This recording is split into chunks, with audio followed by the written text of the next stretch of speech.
7-Eleven introducerer kaffekontrolløren. Vi har lavet en blindtest for at finde danskernes foretrukne kaffe. Ud fra dette resultat har vores baristaer udvalgt vores nye kaffebønner, og derfor introducerer vi nu Café Rosso. Café Rosso friskværnes og brygges på hele bæredygtige og mørkristede arabica-bønner fra Honduras og Peru-områderne. Den har en fyldig og ren eftersmag og gør sig godt både med og uden mælk. Og den skal være god hver gang til alle og altid. For at sikre, at kvaliteten altid er i top, og at der ikke smutter en dårlig kop kaffe ud af vores butikker, inviterer vi nu dig og resten af Danmark til at blive kaffekontrollører i 7-Eleven.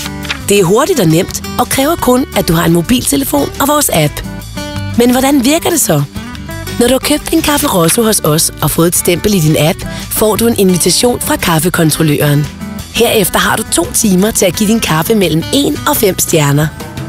For hver 5. kop, du bedømmer, belønner vi dig med en gratis kop kaffe. Alle anmeldelser, hvad enten de er gode eller mindre gode, offentliggøres, så du kan se, hvor du kan få den bedste Café Rosso i Danmark. Velkommen som kaffekontrollør i 7-Eleven.